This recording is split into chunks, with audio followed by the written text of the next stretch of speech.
وعلى آلك وأصحابك يا نور الله صلی اللہ تعالی علیہ وسلم۔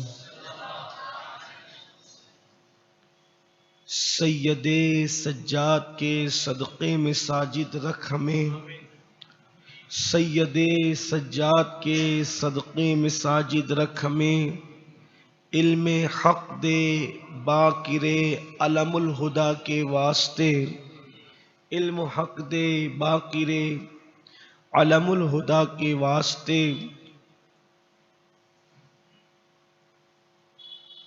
آج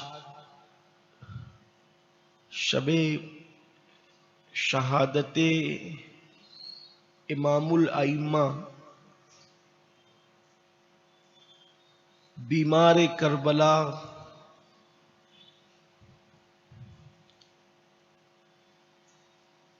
کربلا شریف کی روایتوں کے بلکہ اکثر روایتوں کے عینی شاہد وہ امین امام علی ابن حسین ابن علی زین العابدین سید سجاد رضی اللہ تعالیٰ عنہ ہے۔ ان کی شہادت کی شب ہے 18 محرم الحرام۔ چونکہ ممبئی سے 3 روز کے لیے قافلہ ہمارے مرکز پر آیا ہے اور ہمارے 2 سینئر ساتھی اس قافلے کی قیادت کر رہے ہیں، ایک تو جناب خالد رضوی صاحب اور دوسرے ہمارے عزیز مکرم جناب راشد رضوی صاحب۔ مجھے جب یہ خبر ملی تو ہم نے یہ طے کیا تھا کہ اس ہفتے کا جو ہفتہ واری اجتماع ہوگا وہ انہی حضرات کو سونپ دیا جائے گا، اور یہی حضرات نعت خطاب بیان جو بھی انہیں کرنا ہوگا یہی پروگرام تھا۔ لیکن کل فجر کے قریب جب مداح رسول جناب راشد رضوی صاحب سے مجھے پتہ چلا کہ خالد بھائی کی طبیعت علیل ہے، وہ نہیں آ رہے ہیں، تو پھر میں نے ان سے گزارش کی کہ آپ جو دونوں مل کے سنبھالنے والے تھے تو آپ پورا سنبھال لیں۔ پھر انہوں نے مجھے حکم دیا کہ نہیں آپ کہیں۔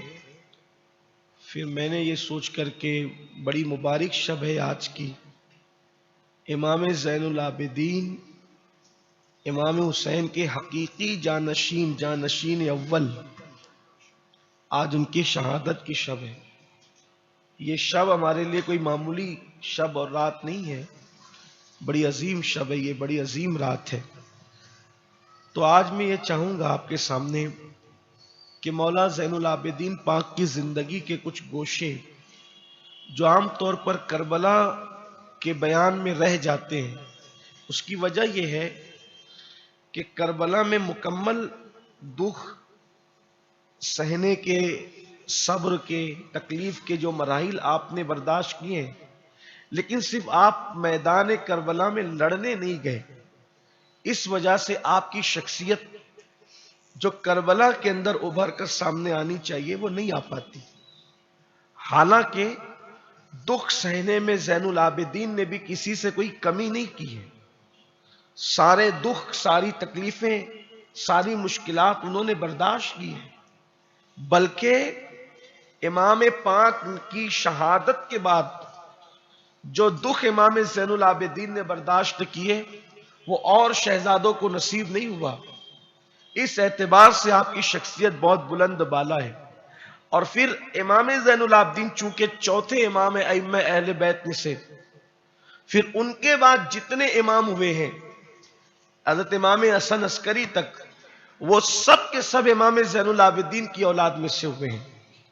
امام زین العابدین کی تاریخ ولادت اور آپ کے سن ولادت میں اتنا شدید اختلاف ہے کہ اگر ان اقوال کو پڑھنے لگے تو اسی میں ٹائم چلا جائے۔ کوئی یہ کہتا ہے کہ وہ مولا علی کرم اللہ وجہہ الکریم کی شہادت سے بھی پہلے پیدا ہو گئے تھے، کوئی یہ کہتا ہے کہ ان کی شہادت کے بعد پیدا ہوئے تھے، لیکن قرائن یہ بتاتے ہیں کہ حضرت امام علی اکبر سے چھوٹے تھے یہ، اور ساری کتابوں کے اندر یہی تذکرہ ہے، لوگوں نے لکھا بھی ہے، باتیں بھی کی ہے، لیکن چونکہ تاریخی باتیں اقوال مختلف ہیں، کچھ لوگوں نے تو میدان کربلا میں امام محمد باقر کی موجودگی کا بھی ذکر کیا ہے، حالانکہ قرائن سے یہ بات ثابت نہیں ہوتی، اس لیے کہ علی اصغر جیسے بچے کا ذکر جب بار بار آتا ہے، شہزادے کا ذکر، میں بچہ سمجھانے کے لیے کہہ رہا ہوں، ہماری کیا اوقات کے اس بارگاہ کے ان گھر کے بچوں کو بچہ کہیں، جب حضرت 6 مہینے کے امام علی اصغر کا ذکر آتا ہے، بار بار آتا ہے، اور پانی پلانے کے حوالے سے، پانی طلب کرنے کے حوالے سے یہ سب معاملہ آتا ہے، تو اگر امام محمد باقر کی موجودگی کربلا میں ہوتی تو وہ تو ایسے نہ ہوتے نا چھوٹی سی عمر کے اندر کے سارے بچے تڑپ رہے ہیں، بلک رہے ہیں، اور وہ بہت سکون اور چین سے بیٹھے ہوں، کہیں ان کا ذکر بھی تو ہوتا۔ لیکن میں کسی محقق پہ کوئی تنقید کرنے نہیں بیٹھا، میں صرف اپنے اعتبار سے گفتگو کر رہا ہوں کہ میرے اپنے خیال میں چونکہ اس پہ غیر مقلدین زیادہ زور دے رہے ہیں کہ امام محمد باقر موجود تھے کربلا کے اندر، اچھا اگر وہ موجود تھے کربلا میں تو پھر امام زین العابدین کی بیوی کا تذکرہ بھی ہونا چاہیے کوفہ میں اور پھر بعد میں دمشق میں۔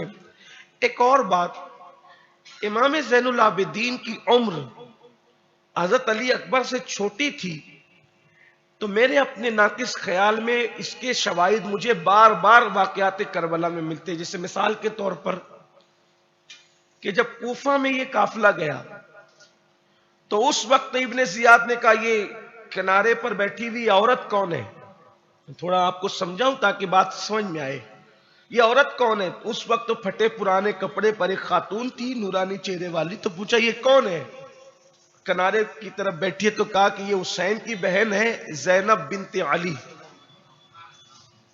کہا اس سے لپٹ کر جو یہ لڑکا یہ کون ہے، تو کہا یہ حسین کا بیٹا ہے علی ابن حسین، کہا اس کو نہیں قتل کیا تم نے، کربلا میں یہ کیسے بچ گیا، تو کہا یہ بیمار تھا، یہ لڑنے نہیں آیا تھا اور ابھی بھی بیمار ہے اس لیے اس کو قتل نہیں کیا، تو کہا اس کو بھی قتل پہ، اچھا یہ بھی ابن زیاد نے یہ کہا کہ اچھا اس کو یہ دیکھو کہ یہ بالغ ہے کہ نابالغ ہے، اس کو سب نے لکھا ہے، تو اب ظاہر سی بات ہے کہ جو ایک بچے کا باپ ہوگا تو اس کو چیک کیا جائے گا کہ وہ بالغ ہے کہ نابالغ ہے، تو اس نے پھر چیک کروایا، اور بعض مورخین نے جو وہ اس کا تذکرہ بھی کیا کہ اس بدبخت نے کیسے چیک کروایا، یعنی اس کا مطلب یہ ہے کہ امام زین العابدین پاک کے چہرے پر ابھی مونچھ اور داڑھی کے بال نکلے بھی نہیں تھے، تبھی تو چیک کرنے کی ضرورت آئی، اگر 22-23 سال کا کوئی بندہ ہوگا تو اس کے چہرے پر تو کچھ بال تو 18-17 سال کے بچوں کے چہرے پر بال آنے شروع ہو جاتے ہیں، تو چیک کرنے کی ضرورت کیوں پیش آئی؟ حالانکہ وہ عربی لوگ تھے، وہ گھوڑوں کو دیکھ کے پہچانتے تھے ان کی نسل کیا ہے، وہ جانوروں کو دیکھ کر پہچانتے تھے کہ ان کا معاملہ کیا ہے، اگر کوئی جانور لیٹ کر دیتا تھا وہ لیٹ کو پھوڑ کر کے پہچانتے تھے کہ اس نے جو ہے وہ گھاس کھایا ہے کہ کھجور کھایا ہے کہ کھجور کی گٹلیاں کھایا ہے، اتنا ان کو پہچان تھی انسان اور جانوروں کے احوال کی، لیکن ابن زیاد نے کہا کہ اس کو چیک کرو یہ بالغ ہے کہ نابالغ ہے، یعنی اس کا مطلب اس روایت کے ذریعے سے مجھے یہ محسوس ہوتا ہے کہ امام زین العابدین کربلا میں اس عمر میں تشریف لائے تھے کہ ایک نظر میں دیکھنے والے کو احساس نہیں ہو پاتا تھا کہ یہ بالغ ہے کہ نابالغ ہے، یہ کیفیت تھی، اس لیے عمر کے اعتبار سے علامہ جامی نے جو اپنی کتاب میں لکھا ہے، ان کی سن ولادت وہ مولا علی کی حیات میں لکھا ہے، جامی کوئی چھوٹے موٹے آدمی نہیں ہے، لیکن لوگوں نے اور بھی لکھا، اور ایک بات آپ کو میں بتا دوں، کوئی بھی مقرر ہو، کوئی بھی مصنف ہو، کوئی بھی بندہ ہو، کسی کی تمام باتیں 100% مکمل صحیح ہو ایسا ضرور نہیں ہو سکتا، اللہ کی کتاب کے سوا کسی کی کتاب ایسی نہیں ہے جس کے اندر حرف بحرف ہر چیز صحیح لکھی ہو، اس لیے کہ سب انسان ہیں، کسی سے بھی تحقیق میں غلطی ہو سکتی، ایک ہی کتاب ہے جس کے بارے میں ہمارا یقین اور ایمان ہے لا ریب فی، اور اسے قرآن مقدس کہتے ہیں، باقی کوئی کتاب ایسی نہیں ہے کہ اس کی ہر بات پر ہم جو ہے وہ آنکھ بند کر کے ایمان لے آئے اور اس کو مان لے، ہر جگہ رطب و یابس، کہیں نہ کہیں، کہیں کم، کہیں زیادہ، کہیں چھوٹا، کہیں ہے، کہیں، اس لیے کہ انسان انسان ہے، اور انسان جو ہے وہ خطاؤں کا مجسمہ ہے۔ یہ میں نے تمہیدی طور پر آپ کی عمر کے بارے میں بات بتا دی، بات پیش کر دی۔ آپ کے والد امام حسین ہے، آپ کے تایا امام حسن ہے، آپ کی امی ایران کے بادشاہ یزدجرد کی بیٹی ہے، اور نو شیروان، جس کو لوگ عادل کہتے ہیں، ہم نہیں کہتے۔ ہمارے یہاں احتیاط امام اہل سنت کے لب و لہجے میں یہ ہے، ہم اس کو عادل نہیں کہتے۔ کیوں نہیں کہتے؟ لوگ کہتے ہیں، ہم نہیں کہتے۔ اب اس پر بھی آپ کوئی ہنگامہ نہ کرے کہ کیوں نہیں کہتے۔ وجہ یہ ہے، اگر وہ عادل ہوتا تو پھر وہ مبتلا کفر کیوں ہوتا؟ اس لیے کہ عدل کا تقاضا تو یہ ہے نا کہ انسان کسی کا حق ادا کرے، تو جو حق رب ادا نہ کرے وہ عادل کیسے ہو سکتا ہے؟ اس لیے ہمارے احتیاط ہے کہ اس کو عادل، وہ لوگوں میں انصاف کرتا ہو، سخاوت کرتا ہو، ایک الگ بات ہے۔ ہمارے یہاں عادل کا مطلب یہ ہے کہ حقدار کو حق دیا جائے، اور واللہ سب سے بڑا حق میرے اللہ کا بندوں پر یہ ہے کہ اللہ پر ایمان لایا جائے، اللہ تبارک و تعالیٰ کی عبادت کی جائے، اس کے غیر کی عبادت تو بہرحال۔ تو نو شیروان اس کی سگی پوتی ہے، اور یزدجرد، جس کو یزدگرد بھی کہتے ہیں، اس کی بیٹی ہے، اور یہ آئی تھی ایک روایت کے مطابق فاروق اعظم کے آخری دور میں۔ فاروق اعظم کے آخری دور میں یہ جب وہ جنگ ہوئی ایران کی، تو اس جنگ کے اندر چونکہ یہ سب چھوڑ کر کے بھاگ گئے تھے یہ، تو اس وقت اس کے گھر کی خواتین اور عورتیں وہ سب کنیزیں بنا کر کے لائی گئی تھی مدینہ منورہ میں۔ اور ایک تاریخی روایت کے مطابق، علامہ شبلی نعمانی کی تحقیق کے مطابق، شبلی نعمانی جو ہیں ان کی تحقیق کے مطابق کہ یہ واقعہ عثمان غنی کے دور میں پیش آیا۔ بعض کہتے ہیں کہ یہ فاروق اعظم کے آخر دور کا واقعہ ہے، آخری دور کا واقعہ۔ بعض کہتے ہیں عثمان غنی کے شروع دور کا واقعہ، واللہ علم۔ جو بھی ہو، پھر کہتا ہوں تاریخی روایات اسی کو کہتے ہیں۔ مجھے بہت اچھا لگتا ہے حضور مفکر اسلام علامہ قمرالزمان خان صاحب قبلہ اعظمی کا ایک جملہ، تاریخ کہتے ہیں اپنے ذوق کے مطابق تحقیق کر کے واقعات کی کڑی کو جوڑنے کا نام، اپنے ذوق کے مطابق۔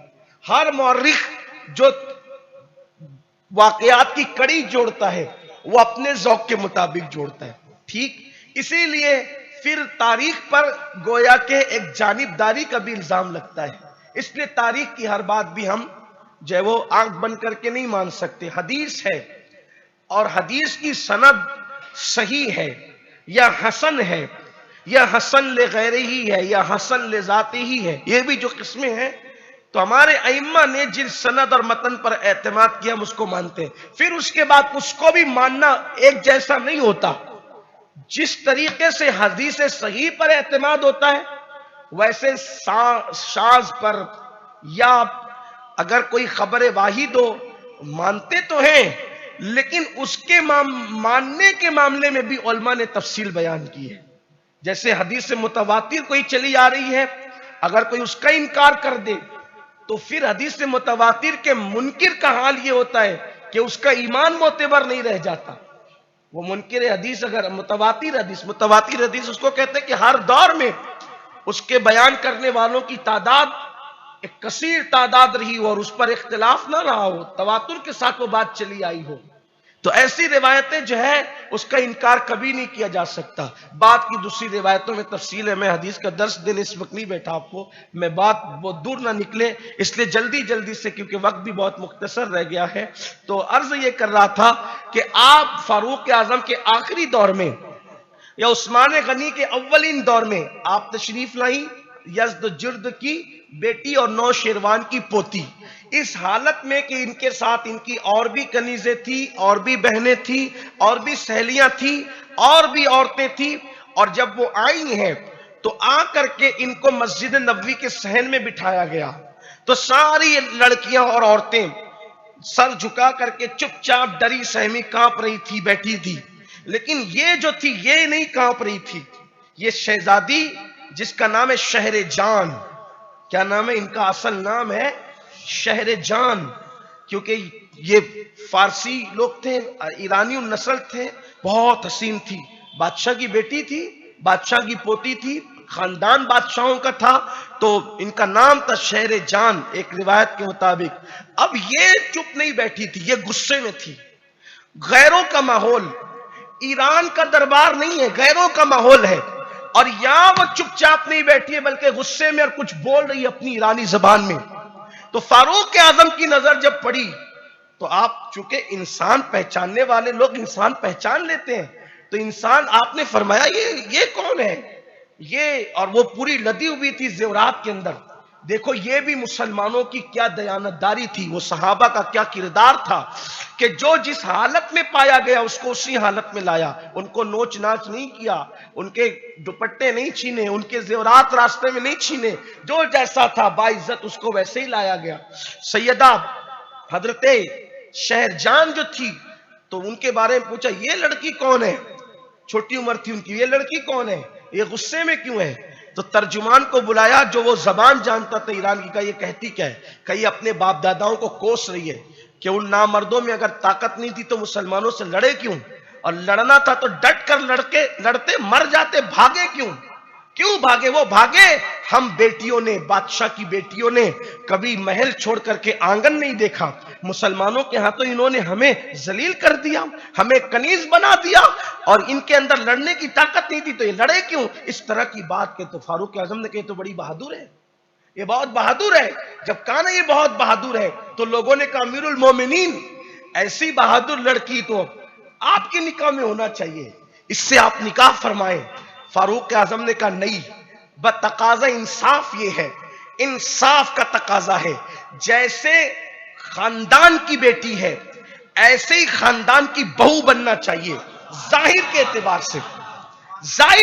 سے، کیونکہ اس کا خاندان ظاہری اعتبار سے بڑا معزز اور عزت والا تھا، تو ایسے عزت والا خاندان، ظاہر کی بات میں کر رہا ہوں، تو عزت والے خاندان کی بہو بھی ہونی چاہیے۔ حالانکہ ان کی عزت کی اوقات اور حیثیت کیا تھی، لیکن یہ بات ظاہری تناظر میں ہوتی ہے نا، ظاہر تناظر میں بولی جاتی ہے۔ تو کہا کہ یہ ہے بادشاہ کی پوتی، یہ ہے بادشاہ کی بیٹی، تو میں یہ چاہتا ہوں جو دنیا اور آخرت کا بادشاہ ہے اس خاندان کی اس نے بہو بننا چاہیے، اس لیے کہ اس کی پیشانی میں میں ایک ایسا بچہ دیکھ رہا ہوں جو صرف عابد نہیں ہوگا بلکہ زین العابدین ہوگا، عابدوں کی زینت ہوگا وہ، تو یہ اس خاندان کی بہو بننا چاہیے، اس خاندان کی بہو بننا چاہیے جہاں عابد پیدا نہیں ہوتے۔ یہ نبی کے خاندان اور دوسرے خاندانوں میں فرق ہے، ہر خاندان میں عابد پیدا ہوتے ہیں، خاندان نبوت میں زین العابدین پیدا ہوتے ہیں۔ زین العابدین کا مطلب عابدوں کی زینت، عابدوں کی زین، اللہ اکبر۔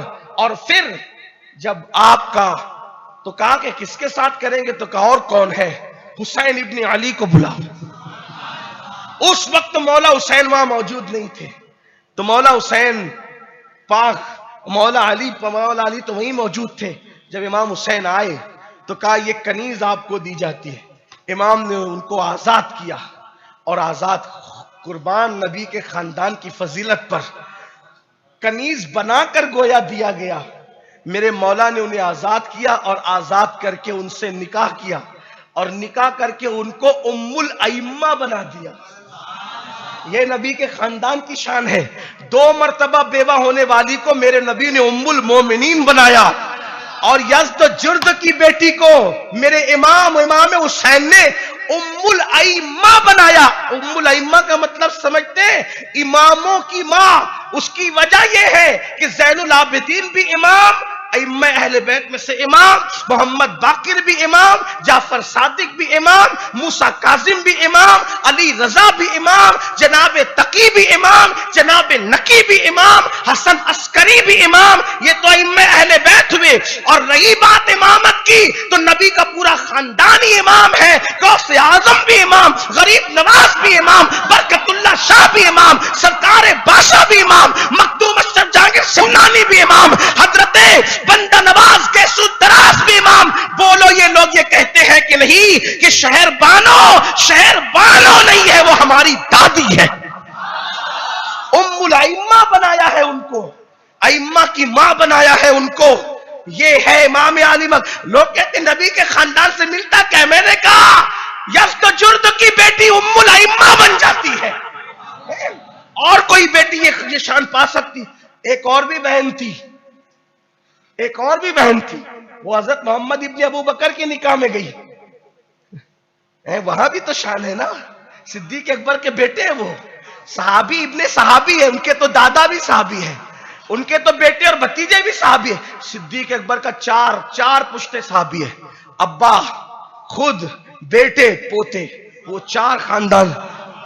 لیکن جو محمد بن ابو بکر کے نکاح میں گئی وہ ام الائمہ تو نہ بن سکی نا، یہ ہے خاندان نبوت کی خصوصیت۔ پھر امام زین العابدین پیدا ہوئے، آپ کی ولادت، قد بہت اونچا نہ تھا، آپ کا قد بہت اونچا نہیں تھا، آپ کا میانہ قد تھا، اور بہت خوبصورت تھے، اتنے خوبصورت تھے کہ آپ کا حسن مولا علی کے حسن سے ملتا تھا، اتنے خوبصورت تھے۔ آپ کا نام رکھا گیا علی ابن حسین، اور بعد میں آپ کو زین العابدین کا لقب ملا۔ زین العابدین کا لقب کیوں ملا؟ زین العابدین مطلب عابدوں کی زینت۔ امام جعفر صادق کہتے ہیں کہ میرے دادا امام زین العابدین روزانہ 1000 رکعت نماز ادا کرتے تھے، 1000 رکعت نماز، 1000 رکعت۔ شب برات میں لوگوں کو 50 پڑھتے پڑھتے جو حالت ہوتی ہے وہ آپ کو پتا ہے، جمعے کی لوگ 14 نہیں پڑھ پاتے، ظہر کی 12 نہیں پڑھ پاتے، عشاء کی 17 نہیں پڑھ پاتے۔ اب تو شارٹ کٹ کا زمانہ ہے، عشاء میں بھی 4 پڑھی، 2 سنت پڑھی، 3 وتر پڑھی، بھاگے، ہے نا، یہ حالت ہوتی ہے۔ اور وہاں حال کیا ہے؟ 1000 رکعت نماز، یہ فرائض اور سنتوں کے علاوہ ہے، یہ فرائض اور سنن کے علاوہ ہے، واجبات کے علاوہ 1000 رکعت نماز آپ روز پڑھتے تھے۔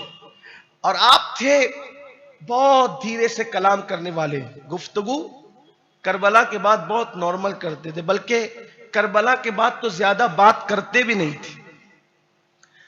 آپ کی خصوصیت یہ ہے کہ آپ نے کربلا کے بعد نہ کبھی ٹھنڈے پانی کو ہاتھ لگایا، آپ نے نہ کبھی کربلا کے بعد پیٹ بھر کے کھانا کھایا، آپ نے نہ کبھی کربلا کے بعد مسکرایا۔ اور وہ پھر آپ نے جو سنا ابھی کربلا کے واقعات میں کہ آپ نے کتنے دکھ اٹھائے، میں جلدی جلدی سے اس کو اشارہ کروں گا، لیکن اس سے پہلے امام زین العابدین وہ ہیں کہ جن سے ملنے کے لیے حضرت خضر علیہ السلام خود تشریف لایا کرتے تھے۔ علامہ جامی نے اس کو لکھا ہے، میں وہاں سے آپ کے صاحب حیات، کتاب حیات کے مصنف انہوں نے لکھا ہے، امام زین العابدین سے ملنے کے لیے حضرت خضر علیہ السلام تشریف لاتے تھے، کئی مرتبہ ایسا ہوا، اور آپ ان سے گفتگو فرماتے تھے۔ آپ کی خاص بات یہ تھی، آپ جانوروں سے بھی کلام فرماتے تھے، آپ جانوروں سے بھی گفتگو فرماتے تھے۔ امام زین العابدین ایک مرتبہ اپنے خاندان کے ساتھ، اپنے گھر والوں کے ساتھ ایک سفر میں تھے، تو جنگل میں دیکھا کہ ایک ہرنی آئی اور وہ پیر پٹک کے کچھ کہنے لگی۔ امام نے فرمایا ٹھیک۔ لوگوں نے پوچھا حضرت یہ کیا کہہ رہی ہے؟ تو کہا یہ کہہ رہی ہے کہ میرا ایک بچہ گم ہو گیا ہے اور ایک قصائی نے اس کو لے لیا ہے، وہ ذبح کرنا چاہتا ہے، میرے بچے کو آپ بچا لیں۔ امام نے فرمایا جاؤ لاؤ اس کو۔ وہ قصاب لایا گیا، قصاب آیا تو فرمایا ہرنی شکایت کر رہی ہے کہ تم نے اس کا بچہ لیا، کہاں لیا ہے؟ کہا جو رقم لینا ہو لے لو، لیکن اس کے بچے کو مجھے دے دو۔ اور آپ نے رقم ادا فرمائی، بچہ لیا، اور جب ہرنی کو سونپا تو ہرنی نے پھر پیر پٹکا، ایسا لگا کہ وہ خوش ہوئی اور چوکڑی برتے ہوئے جانے لگی تو اس نے پھر کچھ کہا۔ لوگوں نے کہا کہ امام اس نے کیا کہا؟ فرمایا کہتی اللہ آپ کو جزائے خیر عطا فرمائے، اے نبی کے بیٹے اللہ آپ کو جزائے خیر عطا فرمائے۔ آپ جانوروں کی بولیاں جانتے تھے۔ اسی طرح ایک مرتبہ چڑیا ذبح کی جا رہی تھی تو آپ کی کیفیت یہ ہوئی، آپ مسکرائے۔ یہ کربلا سے پہلے کا واقعہ ہے، مسکرانے کا واقعہ۔ آپ چڑیا ذبح ہو رہی تھی تو مسکرائے۔ کسی نے کہا امام، حالانکہ اس وقت زیادہ عمر آپ کی نہیں تھی، جیسا کہ میں نے ابھی آپ کے سامنے پیش کیا، امام آپ کیوں مسکرا رہے ہیں؟ اور فرمایا کہ یہ چڑیا اللہ کی تسبیح کر رہی ہے، اس تسبیح کو میں سن رہا ہوں، یہ اللہ کی پاکی بیان کر رہی ہے۔ امام زین العابدین پاک کی شان یہ تھی، اللہ اکبر۔ لیکن پھر جب تک آپ کربلا نہیں گئے آپ کی 16-17 سال کی یا 15 سال کی اس وقت عمر شریف رہی ہوگی. پھر آپ کربلا شریف جب گئے ہیں اور پھر کربلا کے اندر جو دکھ آپ نے سہے ہیں، امام علی مقام علی جدی علیہ السلام نے آپ کو اپنا جانشین بنایا. اچھا، یہ جانشین کے معاملے میں بھی آپ سے اختلاف ہوا. کربلا کے بعد جانشینی کے معاملے میں آپ سے اختلاف ہوا. ظاہر سی بات ہے کہ جانشینی کا مسئلہ ایک بڑا مسئلہ رہتا ہے. تو عام طور پر کبھی کبھی باتیں ہو جاتی، کبھی بھائی بھائی میں ہوتی ہے، کبھی چچا بھتیجے میں ہوتی ہے، کبھی تایا بھتیجے میں ہوتی ہے، کبھی ماموں بھانجے میں ہوتی ہے، کبھی سالے بہنوئی میں ہوتی ہے. لیکن ایسا ہوتا ہے.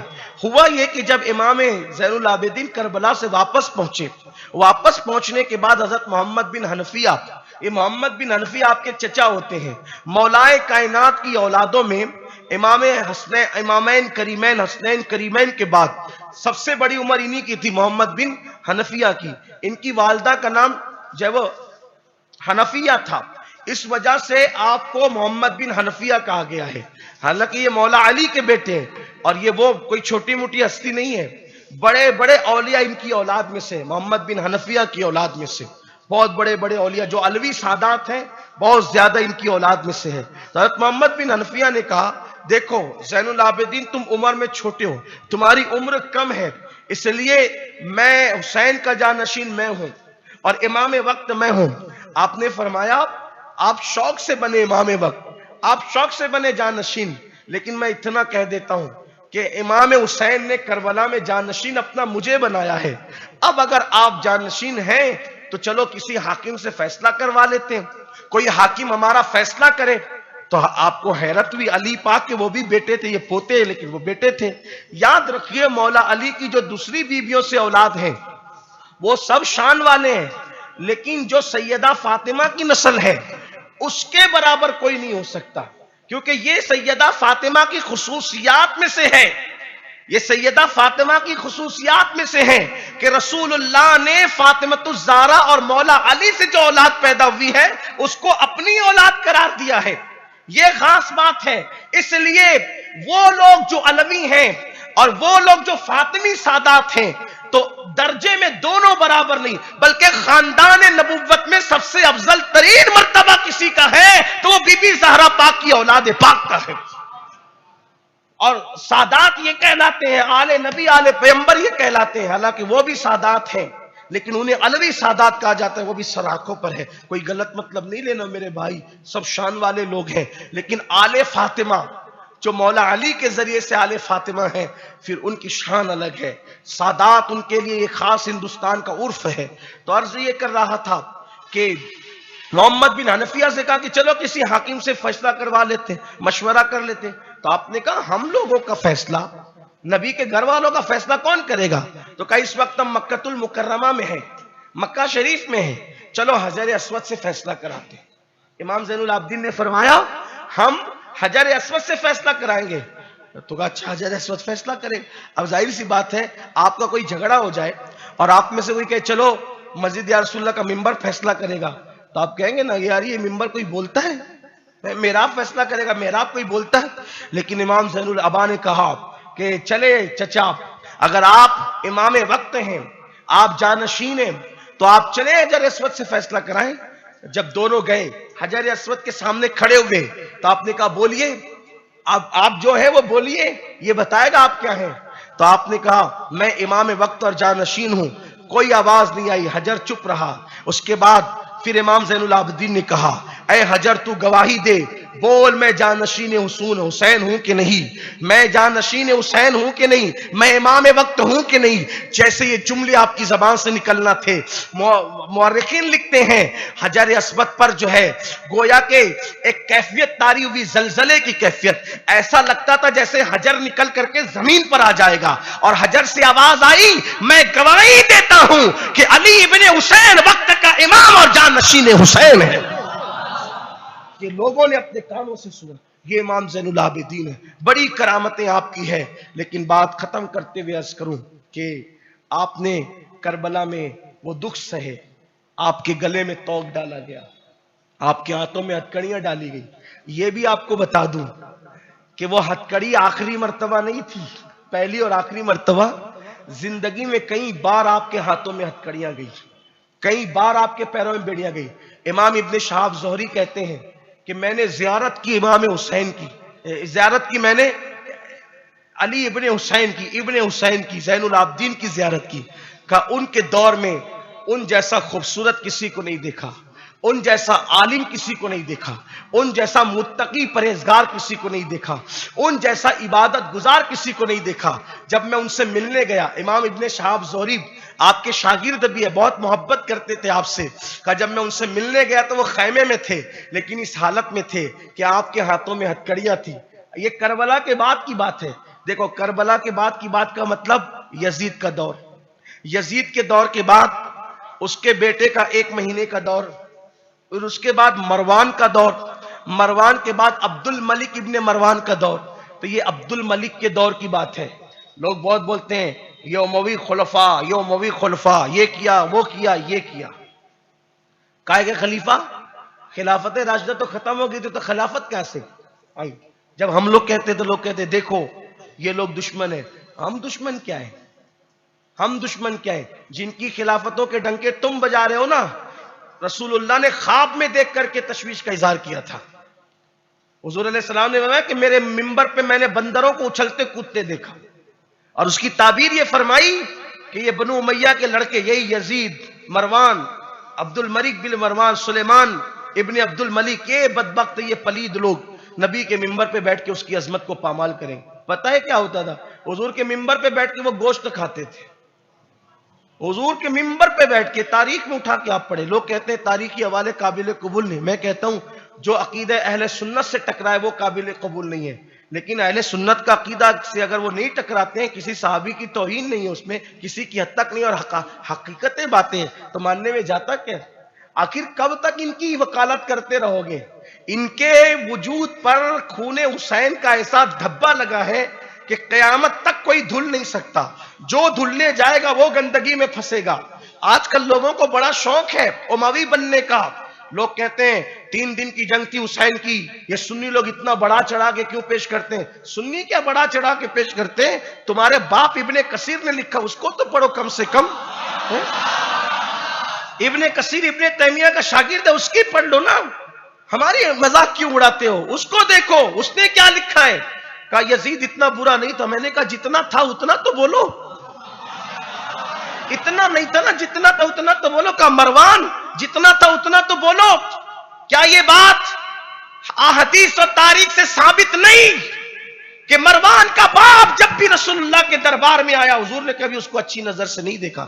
رحمت للعالمین جو کافروں کے لیے چادر بچھاتے تھے، توجہ کرنا، جو کافروں کے لیے چادر بچھاتے تھے، اٹھاؤ ابن کثیر کو، کافروں کے لیے چادر بچھاتے تھے۔ ایک دن حکم آیا، مروان کا باپ آیا، حکم بن عاص، وہ آیا، دستک دی، حضور نے فرمایا علی جا، اور یہ جو دروازے پہ دستک دے رہے نا اس کو لا، مگر لا ایسے کہ اس کا کان پکڑ کے لا، اس کا کان پکڑ کے لا، اس کو کنارے بٹھا۔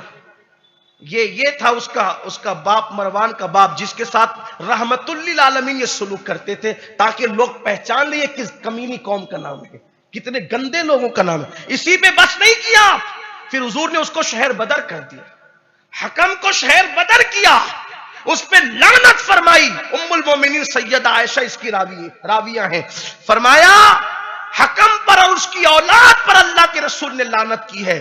ارے کس کی تائید کرتے ہو، کس کی حمایت کرتے ہو؟ جس پہ رسول اللہ نے لعنت کی ہے اس کی حمایت کر رہے ہو۔ اللہ یہ بھی تیری شان ہے کہ تو نے نصیبے بنائے کیسے کیسوں کا، اور لوگ ان کی وکالت کر رہے ہیں جن پہ نبی نے لعنت کی ہے، اور اللہ تو نے ہمیں ان کا وارث بنایا ہے جس پر نبی نے خود درود پڑھا ہے اور درود پڑھنا سکھایا ہے۔ ہم ان کی غلامی کر رہے ہیں، کیونکہ حضور فرماتے مجھ پہ درود آدھا ادھورا نہ پڑھا کرو، جب بھی درود پڑھو تو یوں پڑھو اللہم صلی علی محمد وعلی آل محمد، جس پر اللہ درود پڑھ رہا ہے یا اللہ درود بھیج رہا ہے، جس پر اللہ درود بھیج رہا ہے، جس پہ اللہ درود نازل فرما رہا ہے، وہ نبی جس پہ درود پڑھتے ہیں وہ آل محمد ہے، وہ اہل بیت اطہار ہے۔ صحابہ سے کہتے ہیں اس طرح درود پڑھا، تو کتنے نصیب والے ہیں ہم، حضور جس پہ درود بھیجیں، صحابہ جس پہ درود بھیجیں، ہم ان کی وکالت کر رہے ہیں، ان کی غلامی کر رہے ہیں۔ تو عبد الملک ابن مروان کا دور ہے، مروان کے بیٹے عبد الملک کا۔ امام زین العابدین کے ہاتھوں میں ہتھکڑیاں تھی، پیروں میں بیڑیاں تھی۔ ابن شہاب زہری دیکھے رو پڑے۔ امام کربلا کا دکھ کوئی کم تو نہ تھا، یہ دکھ اور ہے؟ امام نے فرمایا ابن شہاب زہری تو کیا سمجھتا ہے کہ ہم مجبور ہیں یہ ہتھکڑیاں پیر پہ بیڑیاں پہننے میں؟ اب دیکھو دوسرے جو لوگ تھے ان کو نہیں بتایا، لیکن جو قریب کا شاگرد تھا اس کو بتایا، یہ ہتھکڑیاں یہ بیڑیاں تو مجبوری سمجھتا ہے مال محمد کی؟ نہ، آپ نے ہتھکڑیوں کو گھور کے دیکھا، ٹوٹ کے زمین پہ گر گئی۔ بیڑیوں کو گھور کے دیکھا، ٹوٹ کے زمین کا۔ دیکھو یہ اختیار رکھتے ہیں ہم، لیکن یہ جو مصیبت اٹھاتے اس لیے کہ ذرا آخرت بھی یاد رہے، دنیا کو پتا چلے نا کہ یہ ہوتے ہیں محمد الرسول اللہ کے گھر والے، اور وہ بھی ننگے ہو جائیں، بے نقاب ہو جائیں جو ظلم کر رہے ہیں۔ پھر اس کے بعد آپ نے ہتھکڑیاں اور بیڑیوں کو دیکھا، وہ پھر پیروں میں اور ہاتھوں میں آ گئی۔ فرمایا یہ صرف آخرت کو یاد رکھنے کے لیے ہے۔ ابن شہاب زہری سے پھر فرمایا زہری میں زیادہ دیر تک ان کے ساتھ نہیں رہوں گا، میں تو نکل جاؤں گا۔ اور اس کے بعد آپ اونٹ پر بیٹھے بیٹھے غائب ہو گئے۔ یعنی آپ یہ جو سوچتے ہیں نا کہ کربلا میں یہ ہوا، اگر یہ نہیں ہوتا تو وہ ہوتا، وہ وہاں کرامت دکھانے نہیں گئے تھے، ورنہ جب یہاں سے غائب ہو سکتے تو وہاں سے ہی پورے خاندان کو لے کے غائب ہو سکتے تھے، لیکن وہاں کرامت دکھانا نہیں تھا، وہاں تو ان لوگوں کے چہرے دکھانا تھا، ان کو بے نقاب کرنا تھا۔ بہرحال تو یہ آپ کی شان ہے، یہ آپ کی عبادتیں، یہ آپ کی ریاضتیں، آپ نے بہت عبادتیں کی اور زین العابدین مشہور ہوئے۔ اللہ تعالیٰ نے آپ کو 8 بیٹے عطا فرمائے تھے۔ امام زین العابدین کو اللہ نے 8 بیٹے دیے تھے۔ جب کربلا سے آپ کوفہ گئے، کوفہ جو ہوا سو ہوا، اس کا ذکر بھی ہے۔ پھر اس کے بعد کوفہ سے آپ گئے دمشق، جسے دمشق بھی کہتے ہیں۔ وہاں پہنچے تو سیدہ زینب نے جو خطبہ دیا وہ اپنے وقت پہ آئے گا۔ میں آج یہ خطبہ امام زین العابدین کا اپنے ساتھ لے کر آیا ہوں، لکھا ہوا لایا ہوں، اور میں اس کو لفظ بلفظ پڑھ کے سناؤں گا۔ یزید کے دربار میں ہوا کیا؟ امام علی مقام کا جب کٹا ہوا سر آیا تو آپ نے سب سن چکے ہیں، جو بھی ہوا سو ہوا، لیکن امام زین العابدین نے فرمایا یزید میری کچھ شرطیں، نمبر 1 میرے باپ کا جو اصل قاتل ہے اس کو میرے حوالے کر، میں بدلہ لوں گا۔ نمبر 2 ہمیں مدینہ شریف بھیج دے۔ نمبر 3 مجھے جمعہ کا دن ہے، کل خطبہ دینے کا موقع دے، میں کل خطبہ دینا چاہتا ہوں۔ اس نے کہا پہلی شرط تو چھوڑ دیجئے، باقی تمام شرطیں منظور ہے، خطبہ بھی دینے نا، واپس آپ مدینے چلے جانا، لیکن قاتل نہیں دوں گا۔ اب قاتل اصل کون تھا، یہ سب سے بڑا مسئلہ ہے۔ اصل قاتل کون تھا حسین پاک کا، اصل مسئلہ یہ۔ جیسے ہی وہ دربار سجن تو یزید نے کہا امام زین العابدین سے کہ علی ابن حسین اللہ لعنت کرے ابن زیاد پر، وہ قاتل ہے۔ پھر کہا سنان تو بتا کہ کون قاتل حسین ہے، اللہ تجھ پہ لعنت کرے۔ اس نے کہا میں کہتا ہوں اللہ قاتل حسین پہ لعنت کرے، میں نہیں تھا قاتل۔ شمر کو کہا میں نہیں تھا، کوئی اور تھا، اللہ اس پہ لعنت کرے جس نے قتل کیا۔ حسین ابن نمیر کو کہا، اس نے کہا میں نہیں تھا، اللہ اس پہ لعنت کرے۔ سب ہاتھ جھٹک رہے، میں نہیں تھا، میں نہیں تھا، میں نہیں تھا، حالانکہ یہ سب کربلا میں تھے۔ پھر آخری میں یزید نے کہا آخر کوئی نہیں قبولتا ہے، سب کہتے اس پہ لعنت، اس پہ کون تھا قاتل؟ حسین ابن نمیر نے کہا یزید اگر تو وعدہ کر کہ میری جان بخشے گا، جان کی امان دے گا، تو میں بتاؤں گا کہ قاتل کون ہے، اصل قاتل کون ہے میں بتاتا ہوں، یہ یزیدی کہہ رہا ہے۔ تو اس نے کہا جان بخشی کون ہے بتا؟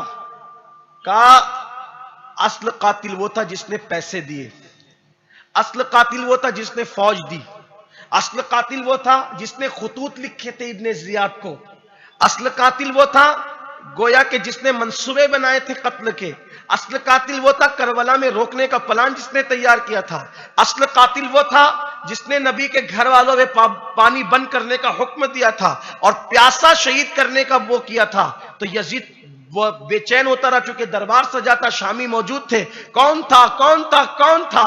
تو حسین ابن نمیر نے کہا اب زیادہ بھولا بننے کی ضرورت کیا ہے، یہ ساری فیسلٹی اور سہولت تو تمہاری طرف سے تھی، حسین کا اصل قاتل تو ہے۔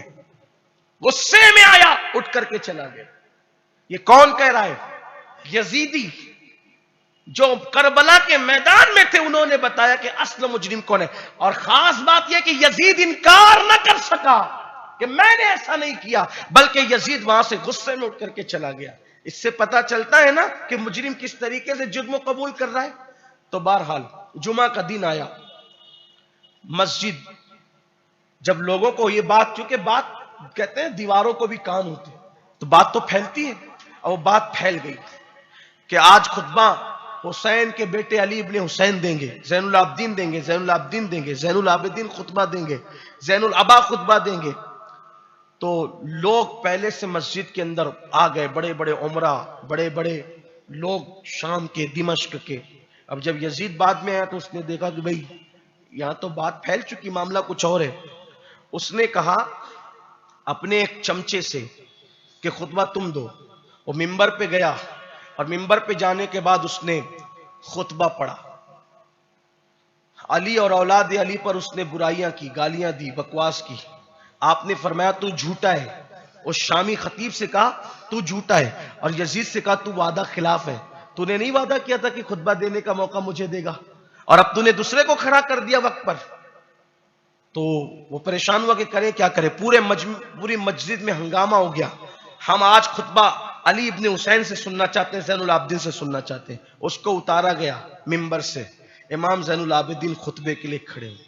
لیکن جب خطبے کے لیے جا رہے تھے تو یزید نے کہا، اس سے بھی پتہ چلتا ہے امام زین العابدین کی عمر کا، یزید نے کہا یہ خطبہ دے گا، یہ علی کا بیٹا ہے، نبی کی اولاد ہے، یہ جب بولنے پر آتے ہیں تو پھر بہت ہنگامہ پیدا کر دیں گے، اس لیے اس کو بولنے مت دو۔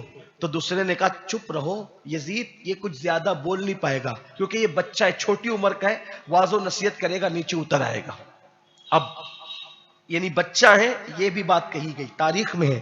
اس نے اجازت دے دی، امام خود ممبر پہ چڑھے، وارث ممبر و محراب اب ممبر پہ چڑھا، اور ممبر پر چڑھنے کے بعد آپ نے خطبے کو دو حصوں میں سننا ہے۔ ایک تو آپ نے اہل شام کو نصیحت فرمائی، آپ نے اہل شام کو نصیحت فرمائی، اور دوسرے میں اپنا اور اپنے والد کا تعارف پیش کیا۔ سننے سے تعلق رکھتا ہے، ایک ایک جملے کو آپ غور سے سنیں، اور امام زین العابدین کی فصاحت و بلاغت کی داد دیے بغیر نہیں رہ سکتے آپ نے حمد و صلات کے بعد فرمایا اے لوگو، آپ نے خطبہ دیا اور میں حمد و صلات کے بعد کہا اے لوگو، میں تم کو دنیا کی اس فریب کاریوں سے بچنے کی نصیحت کرتا ہوں۔ گویا کہ یہ خطبہ صرف شامیوں کے لیے نہیں ہے، میرے اور آپ کے لیے بھی ہے، اس کو دل میں بسانا۔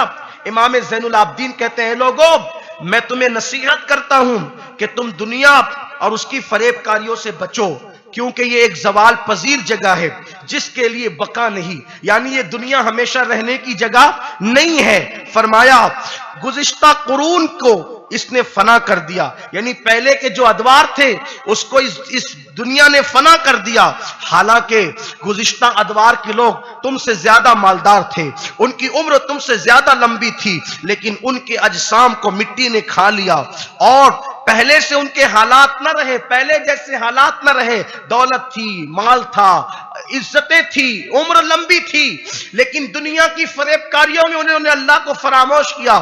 کیا ہوا؟ ان کے جسموں کو مٹی نے کھا لیا، ان کے حالات پہلے جیسے نہ رہے، اور پھر فرمایا تو کیا ان کے بعد تم دنیا اور جو کچھ اس کے اندر ہے اس سے کس طرح کی بہتری کی امید رکھتے ہو؟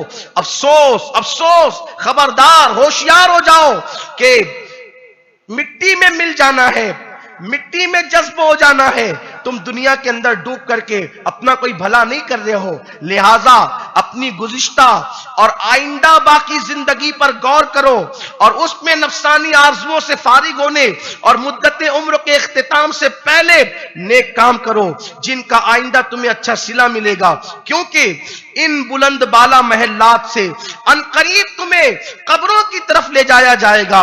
اور فرمایا کہ اپنے اچھے اور برے اعمال کا حساب کیے جائیں گے۔ خدا کی قسم، پھر کتنے ایک فاجروں کی حسرتیں پوری ہوئی اور کتنے ایک جابر جو ہلاکت کے گڑھوں میں گرے، جہاں ان کو ندامت نے فائدہ نہ دیا اور نہ ظالم کو اس کی فریاد رسی کی۔ اور پھر فرمایا انہوں نے جو کچھ کیا ان لوگوں نے اس کا صلہ پا لیا۔ آپ نے شامیوں کو یہ نصیحت فرمائی، اب نصیحت فرمانے کے بعد اصل عنوان کی طرف آتے ہیں۔ فرمایا اے لوگوں، جو مجھے جانتے ہیں وہ جانتے ہی ہیں اور جو نہیں جانتے ہیں اب میں ان کو اپنا تعارف کرا رہا ہوں۔ امام زین العابدین نے فرمایا جو مجھے نہیں جانتے ہیں میں ان کو اپنا تعارف کرا رہا ہوں۔ میرا نام علی ہے اور میں حسین ابن علی کا لخت جگر ہوں، میں خدیجۃ الکبریٰ کا فرزند ہوں، میں مکہ زادہ اور صفا مروہ اور مینا کا فرزند ہوں۔ یہ عرب میں دستور تھا، وہ اس طریقے کے لہجے میں گفتگو کرتے تھے۔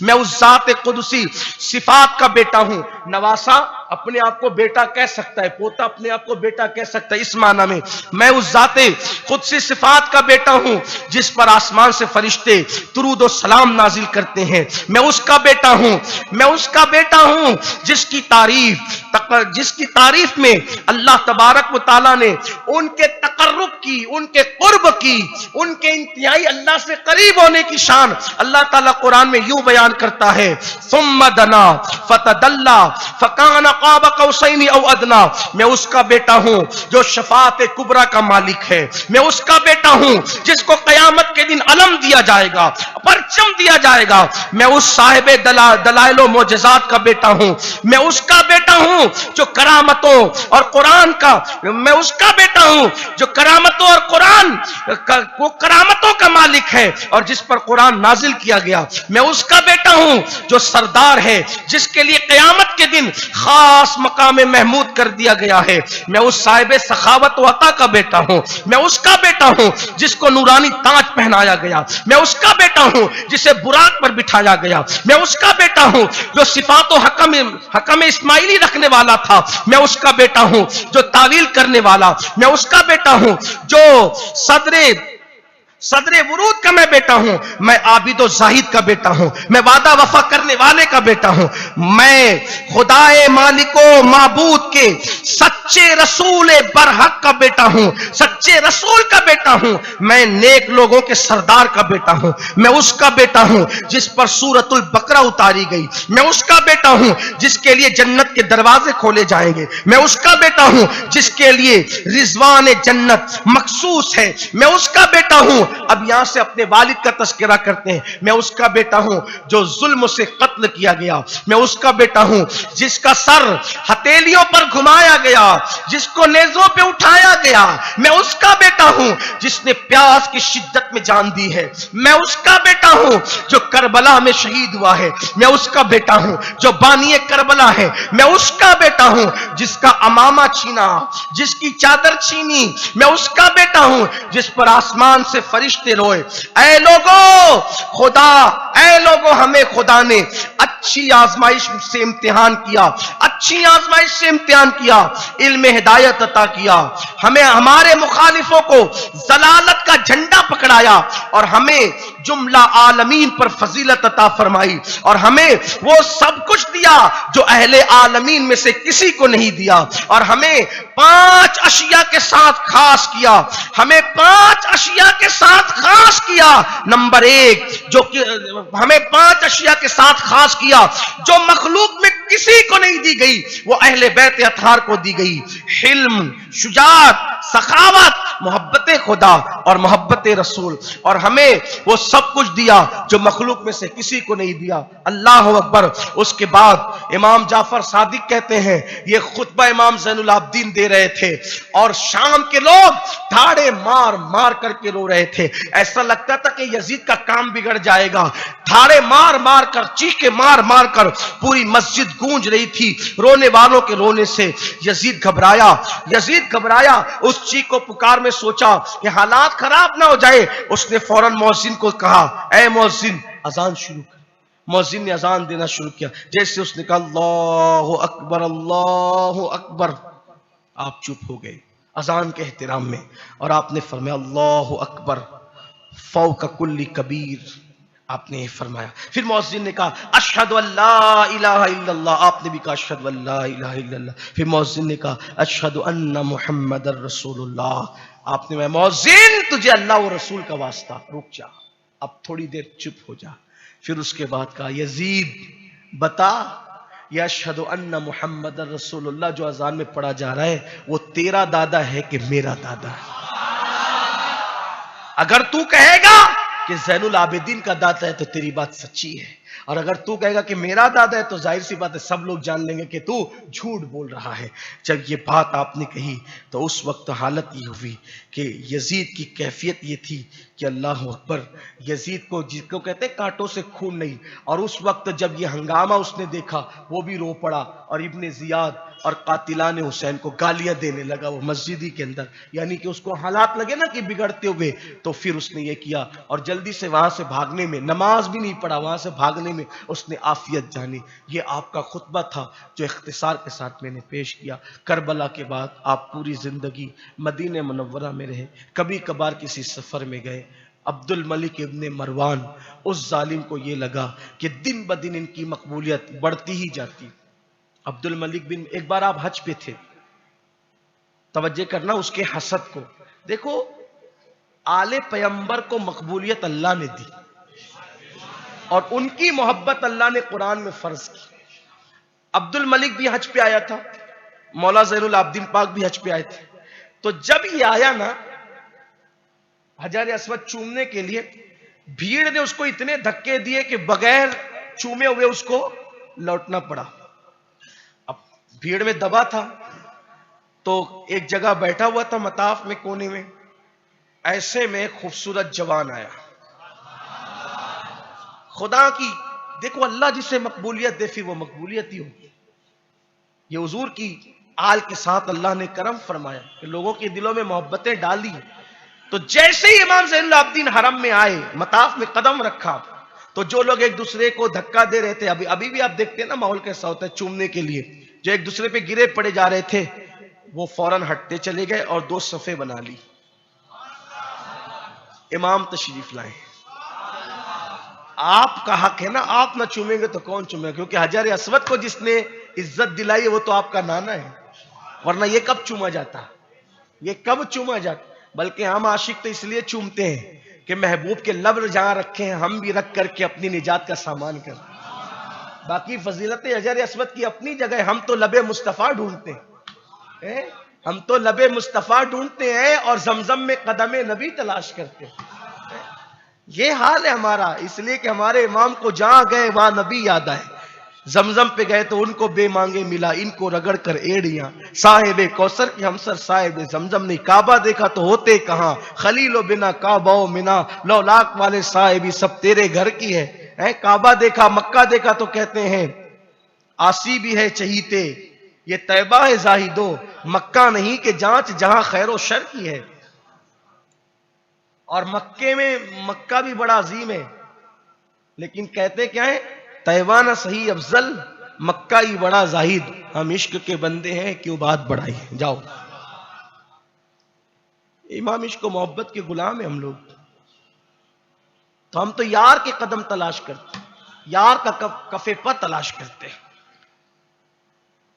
تو جیسے ہی لوگ 2 صف میں آ گئے, کہا لو امام حجر چومو, تو یہ منظر دیکھ رہا تھا کہ مجھے بادشاہ کو دھکے دے کے بھگایا, اور یہ کون جوان ہے, پہچانتا تو تھا ہی, سب پہچانتے.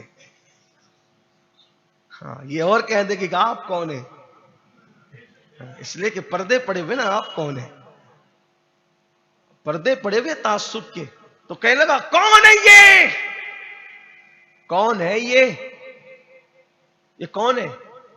اتفاق سے وہاں عاشق اہل بیت شاعر فرزدق موجود تھے.